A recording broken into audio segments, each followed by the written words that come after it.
Okay, so yesterday we made the brown stock, which we have here. We have 5 quarts of it. Now we're going to move on. We're going to take that brown stock and we're going to actually make a mother sauce out of it. The mother sauce is the sauce Espagnol, or brown sauce. And so the ingredients we have, we actually we're going to be making a roux within the vegetables and everything. So we have clarified butter, 8 ounces.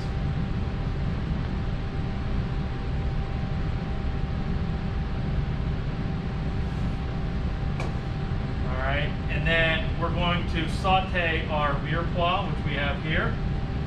Okay, so we have onions, celery, and carrots. 2-to-1 ratio, onions to carrots and celery. All right. And what we're going to do is we're going to caramelize these. We want to get a nice brown color on these vegetables because we're trying to get a nice darker sauce. Okay, so we really want to get these good and caramelized before we add the flour, which we're going to add the flour next, essentially making our roux before we add the stock. All right.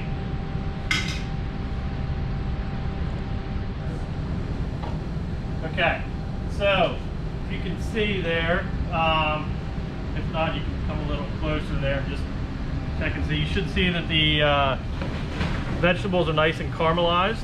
All right, so now we're going to make our roux. I'd add almost all of it and make sure that you can work it in and see what that it picks up all the flour, the fat does, right? And then what we want from this is we're going to go to a brown roux, right? So we talked about how for our velouté, we wanted sort of a white or blonde roux, and for our bechamel, we wanted a white roux. This one, we want the brown roux. Why do we want a brown roux? Because it's more flavorful? Yeah, it does give you more flavor. Yep. But mainly for another reason.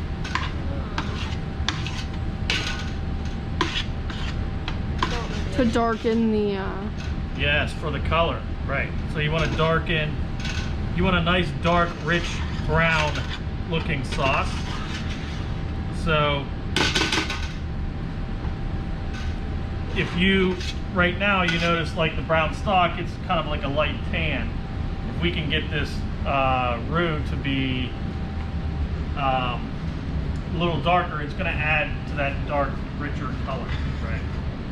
So we have some caramelization in the vegetables, and then we're going to cook this roux for a little while until it gets darker brown.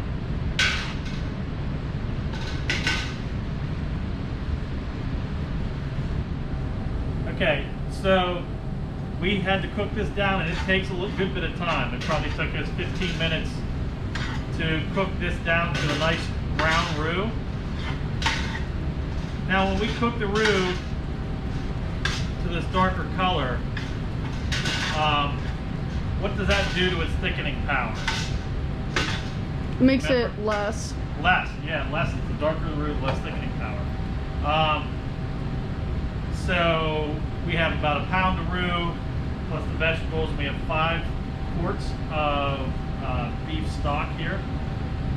So we're going to add, we have our 8 ounces of tomato puree, freshly made this morning,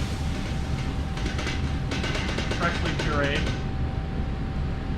We're going to add that, just stir it around, let it cook a little bit, and blend that in to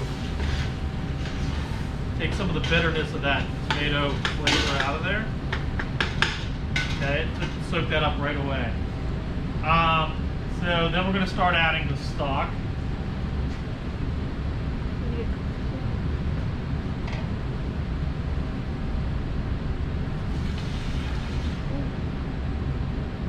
We'll add a couple quarts at a time, and then stir it, allow it to sort of suck up that roux that we made.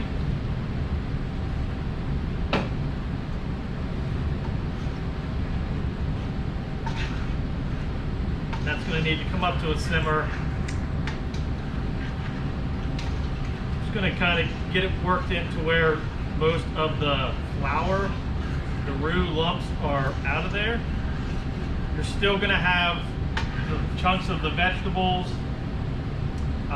in there, so eventually we'll strain it through cheesecloth or a fine sieve like we have over here, fine strainer. Okay.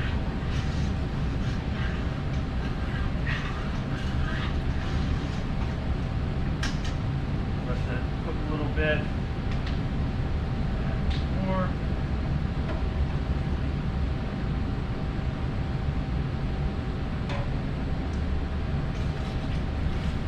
Now we also have everything for a sachet de piece.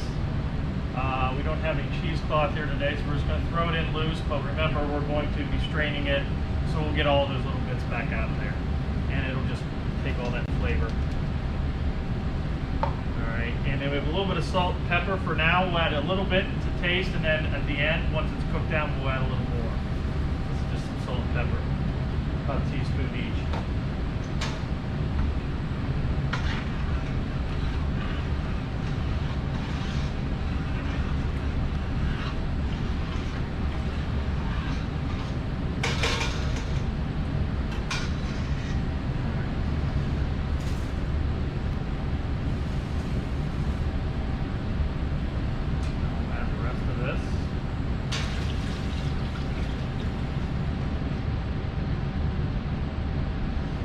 So essentially what we're going to do is we started with about 5 quarts of liquid of the stock. And we're going to let this cook down and simmer and reduce, not only thicken through the the roux, but also it'll reduce, which will thicken it, condense the flavors. And so what we want to have at the end is 1 gallon of the sauce Espagnol. So what we'll do is we'll return to filter out all the chunks and everything, and then we'll check the final product next.